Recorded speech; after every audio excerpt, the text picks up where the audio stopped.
नमस्कार। खबरों के इस बुलेटिन में तुहाडा स्वागत है। मैं हाँ जसप्रीत सिंह। पहला पेश ने चोणवीआं खबरां। प्रधानमंत्री नरेंद्र मोदी अज वीडियो कॉन्फ्रेंस राहीं वाराणसी के डॉक्टरों, पैरामैडिकल स्टाफ और पहली कतार के सेहत कामियां नाल गलबात करनगे।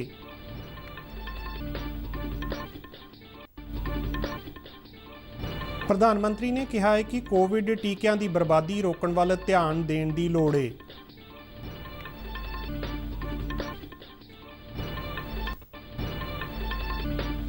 केंद्रीय सेहत मंत्रालय ने कहा है कि देश में 3 मई तो बाद कोविड-19 बीमारी तो ठीक होने वाले केसां विच लगातार सुधार देखा जा रहा है। मंत्रालय ने सारियां सेहत संस्थावां नूं ब्लैक फंगस के सारे शक्की और पुष्टि वाले केसां नूं सेहत विभाग कोल लाजमी दर्ज कराउण दे निर्देश दिते ने।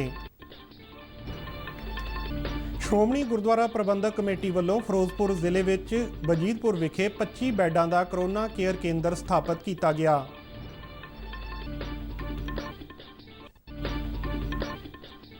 भारतीय फौज के वैटरन 99 वरियां के सेवा मुक्त लांस नायक केशवलाल वर्मा ने कोरोना के टाकरे लिए 1 लाख रुपए की राशि दान करके नवी मिसाल पेश की।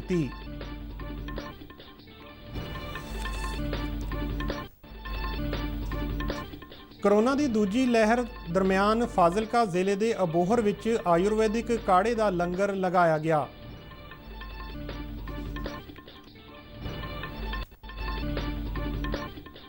मोहाली जिले के किसानों ने सीधा लाभ तबादला प्रणाली राहीं अदायगी की रकम सीधी उन्हां दे खात्यां विच पाए जाण ते खुशी प्रगट की। ते हुण खबरां विस्तार नाल। प्रधानमंत्री नरेंद्र मोदी अज वीडियो कॉन्फ्रेंसिंग राहीं वाराणसी के डॉक्टरों, पैरामैडिकल स्टाफ और होर पहली कतार के सेहत कामियां नाल गलबात करनगे। प्रधानमंत्री वाराणसी के ਵੱਖ-ਵੱਖ कोविड हस्पतालों जिन्हां विच पंडित राजन मिश्रा कोविड हस्पताल भी शामिल है दे कामकाज की समीक्षा करनगे। पंडित राजन मिश्रा कोविड हस्पताल हाल ही विच DRDO और भारतीय फौज के सांझे यत्नां नाल शुरू किया गया है। वो जिले के गैर कोविड हस्पतालों के कामकाज की भी समीक्षा करनगे। प्रधानमंत्री वाराणसी विच कोविड-19 की दूजी लहर लई कीते जा रहे यत्नां अते भविख दीआं तैयारियां बारे विचार वटांदरा करनगे। प्रधानमंत्री नरेंद्र मोदी ने कोविड महामारी दीआं चुनौतियां नाल नजिठण लई लगातार नवे ढंग तरीके अते प्रभावशाली रणनीति बनाउण ते जोर दिता है। उन्हां कहा कि वायरस लगातार अपना स्वरूप बदल रहा है अते विग्यानी वायरस के बदलते रूपां नाल नजिठण लई काम कर रहे ने। प्रधानमंत्री ने कोविड की ताज़ा स्थिति बारे 10 सूबियां दे जिला अधिकारियों नाल वर्चुअल मीटिंग की। उन्होंने कहा कि कोरोना वायरस की दूजी लहर दौरान वायरस का बदलता रूप वडेरियां अते बच्चों लई चुनौती बनिया होया है। उन्होंने सूबियां दे प्रशासन अते जिला अधिकारियों नूं लाग वाले इस रोग की गंभीरता नाल संबंधित आंकड़े इकट्ठे करन लई कहा है। नरेंद्र मोदी ने कहा कि इस नाल अगे आउण वालियां चुनौतियां का सामना करन लई बेहतर नीतियां बनाउण विच मदद मिलेगी। इस काल ने आपके काम को पहले से कहीं अधिक चैलेंजिंग और डिमांडिंग बना दिया है। महामारी जैसी आपदा के सामने सबसे ज्यादा अहमियत हमारी संवेदनशीलता और हमारे हौसले की ही होती है। इसी भावना से आपको जन जन तक पहुंचकर जैसे काम कर रहे हैं उसको और अधिक ताकत से और अधिक बड़े पैमाने पर करते ही रहना है। कोविड टीकिਆਂ की बर्बादी ਨੂੰ रोकਣ ਲਈ जोर ਦਿੰਦਿਆਂ प्रधानमंत्री ने कहा कि एक टीके की बर्बादी का मतलब एक जिंदगी ਨੂੰ सुरक्षा कवच उपलब्ध करवाउण विच असमर्थ होना है। प्रधानमंत्री ने कहा कि केंद्र सरकार कोरोना टीकिਆਂ की सप्लाई जारी रखने ਲਈ लगातार कोशिशां कर रही है। सेहत मंत्राला सूबिਆਂ ਤੇ केंद्र शासित प्रदेशों ਨੂੰ टीकिਆਂ ਦੇ 15 दिन के स्टॉक की उपलब्धता बारे पहलों ही सूचना दे दिंदा है। प्रधानमंत्री ने उम्मीद जताई कि आने वाले दिनों में जिला पद्धर ते टीकिਆਂ की सप्लाई वधा के टीकाकरण मुहिम ਨੂੰ होर मजबूती मिलेगी। नरेंद्र मोदी ने कहा कि कोरोना के एक्टिव मामलों में कमी आने के बावजूद महामारी नाल पैदा हुई चुनौतियां अजे भी बरकरार ने। कोविड महामारी तो बचण के नियमां की पालना करना ही इस बीमारी तो बचण का एक ताकतवर जरिया है। ਕੋਵਿਡ ਮਹਾਮਾਰੀ ਵਿਰੁੱਧ ਲੜਾਈ ਵਿੱਚ ਜ਼ਿਲ੍ਹਾ ਅਧਿਕਾਰੀਆਂ ਦੀ ਮਹੱਤਵਪੂਰਨ ਭੂਮਿਕਾ ਦੀ ਸ਼ਲਾਘਾ ਕਰਦਿਆਂ ਪ੍ਰਧਾਨ ਮੰਤਰੀ ਨੇ ਕਿਹਾ ਕਿ ਆਪਣੇ ਖੇਤਰ ਵਿੱਚ ਕੀਤੇ ਗਏ ਕਾਰਜਾਂ ਅਤੇ ਤਜਰਬਿਆਂ ਨੂੰ ਸਾਂਝਾ ਕਰਨ ਨਾਲ ਇਸ ਮਹਾਮਾਰੀ ਨਾਲ ਨਜਿੱਠਣ ਲਈ ਪ੍ਰਭਾਵਸ਼ਾਲੀ ਨੀਤੀਆਂ ਬਣਾਉਣ ਵਿੱਚ ਮਦਦ ਮਿਲੇਗੀ। ਨਰਿੰਦਰ ਮੋਦੀ ਨੇ ਕਿਹਾ ਕਿ ਸਾਡੀ ਤਰਜੀਹ ਜ਼ਿੰਦਗੀ ਨੂੰ ਬਚਾਉਣ ਦੇ ਨਾਲ-ਨਾਲ ਜ਼ਿੰਦਗੀ ਨੂੰ ਸੁਖਾਲਾ ਬਣਾਉਣਾ ਵੀ ਹੈ। ਉਹਨਾਂ ਕਿਹਾ ਕਿ ਗਰੀਬਾਂ ਨੂੰ ਮੁਫਤ ਰਾਸ਼ਨ ਅਤੇ ਹੋਰ ਜ਼ਰੂਰਤ ਦੀਆਂ ਚੀਜ਼ਾਂ ਮਿਲਦੀਆਂ ਰਹਿਣੀਆਂ ਚਾਹੀਦੀਆਂ ਨੇ। ਉਹਨਾਂ ਕਾਲਾਬਾਜ਼ਾਰੀ रोकने की जरूरत पे भी जोर दिता। एक भी वैक्सीन की वेस्टेज का मतलब है किसी एक जीवन को जरूरी सुरक्षा कवच नहीं दे पाना। इसलिए वैक्सीन वेस्टेज रोकना बहुत जरूरी है। मेरा ये भी कहना है कि जब आप अपने जिले के आंकड़ों की समीक्षा करते हैं तो उसमें अर्बन और रूरल इसको भी अलग अलग से आप गौर करें।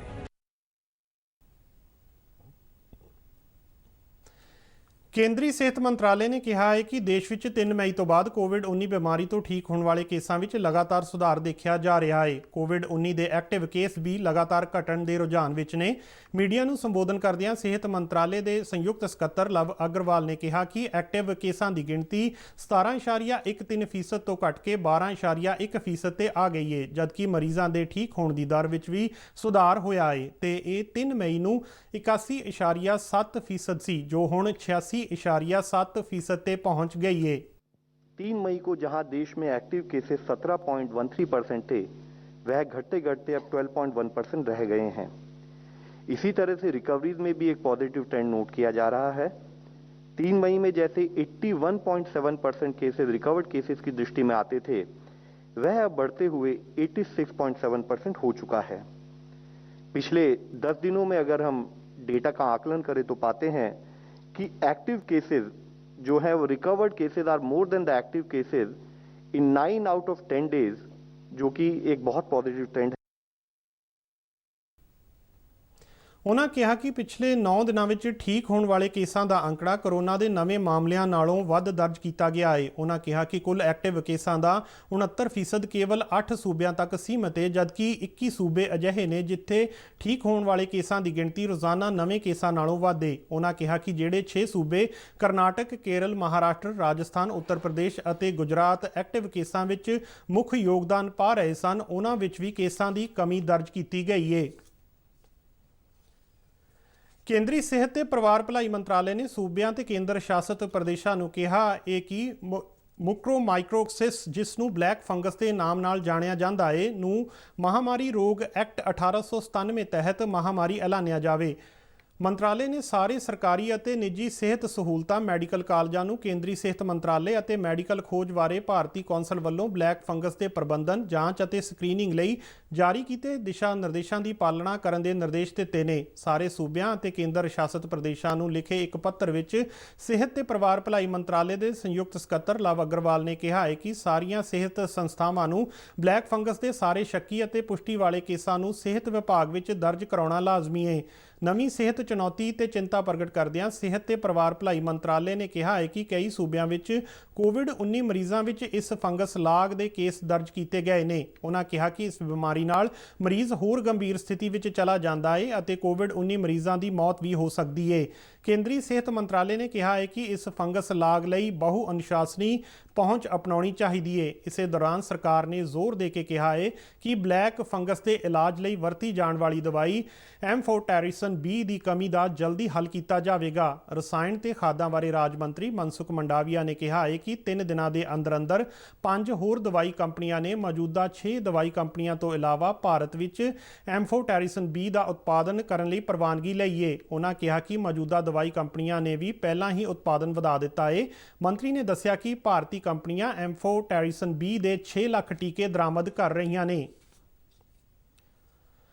ਸ਼੍ਰੋਮਣੀ ਗੁਰਦੁਆਰਾ ਪ੍ਰਬੰਧਕ ਕਮੇਟੀ ਵੱਲੋਂ ਕਰੋਨਾ ਮਰੀਜ਼ਾਂ ਦੇ ਇਲਾਜ ਲਈ ਵੱਡੇ ਉਦਮ ਕੀਤੇ ਜਾ ਰਹੇ ਹਨ, ਜਿਨ੍ਹਾਂ ਤਹਿਤ ਵੱਖ-ਵੱਖ ਥਾਵਾਂ ਤੇ ਕਰੋਨਾ ਕੇਅਰ ਕੇਂਦਰ ਸਥਾਪਿਤ ਕੀਤੇ ਗਏ ਨੇ। ਗੁਰਦੁਆਰਾ ਸ੍ਰੀ ਮੰਜੀ ਸਾਹਿਬ ਆਲਮਗੀਰ, ਤਖਤ ਸ੍ਰੀ ਦਮਦਮਾ ਸਾਹਿਬ ਤਲਵੰਡੀ ਸਾਬੋ, ਬਠਿੰਡਾ ਅਤੇ ਕਪੂਰਥਲਾ ਜ਼ਿਲ੍ਹੇ ਦੇ ਭੁਲੱਥ ਵਿਖੇ ਲੋੜਵੰਦਾਂ ਨੂੰ ਪਹਿਲਾਂ ਹੀ ਸਿਹਤ ਸਹੂਲਤਾਂ ਦਿੱਤੀਆਂ ਜਾ ਰਹੀਆਂ ਨੇ। ਇਸੇ ਲੜੀ ਤਹਿਤ ਫਿਰੋਜ਼ਪੁਰ ਜ਼ਿਲ੍ਹੇ ਵਿੱਚ ਗੁਰਦੁਆਰਾ ਸ੍ਰੀ ਜਾਮਨੀ ਸਾਹਿਬ ਵਜੀਦਪੁਰ ਦੇ ਨਜ਼ਦੀਕ ਸਾਹਿਬਜ਼ਾਦਾ ਅਜੀਤ ਸਿੰਘ ਪਬਲਿਕ ਸਕੂਲ ਵਿਖੇ 25 ਬੈੱਡਾਂ ਦਾ ਚੌਥਾ ਕਰੋਨਾ ਕੇਅਰ ਕੇਂਦਰ ਸਥਾਪਿਤ ਕੀਤਾ ਗਿਆ, ਜਿਸ ਦਾ ਉਦਘਾਟਨ ਸ਼੍ਰੋਮਣੀ ਕਮੇਟੀ ਦੀ ਪ੍ਰਧਾਨ ਬੀਬੀ ਜਾਗੀਰ ਕੌਰ ਵੱਲੋਂ ਕੀਤਾ ਗਿਆ। ਇਸ ਮੌਕੇ ਬੀਬੀ ਜਾਗੀਰ ਕੌਰ ਨੇ ਕਿਹਾ ਕਿ ਸ਼੍ਰੋਮਣੀ ਕਮੇਟੀ ਲੋੜਵੰਦਾਂ ਦੀ ਸਹਾਇਤਾ ਲਈ ਹਮੇਸ਼ਾ ਹੀ ਯਤਨਸ਼ੀਲ ਰਹੀ ਹੈ। ਉਹਨਾਂ ਕਿਹਾ ਕਿ ਮੌਜੂਦਾ ਸਮੇਂ ਕਰੋਨਾ ਮਹਾਮਾਰੀ ਕਾਰਨ ਲੋਕਾਂ ਨੂੰ ਇਲਾਜ ਲਈ ਵੱਡੀਆਂ ਮੁਸ਼ਕਲਾਂ ਦਾ ਸਾਹਮਣਾ ਕਰਨਾ ਪੈ ਰਿਹਾ ਹੈ, ਜਿਸ ਨੂੰ ਧਿਆਨ ਵਿੱਚ ਰੱਖਦਿਆਂ ਸ਼੍ਰੋਮਣੀ ਕਮੇਟੀ ਵੱਲੋਂ ਲੋਕਾਂ ਦੀ ਸਹੂਲਤ ਲਈ ਇਹ ਯਤਨ ਕੀਤੇ ਜਾ ਰਹੇ ਨੇ।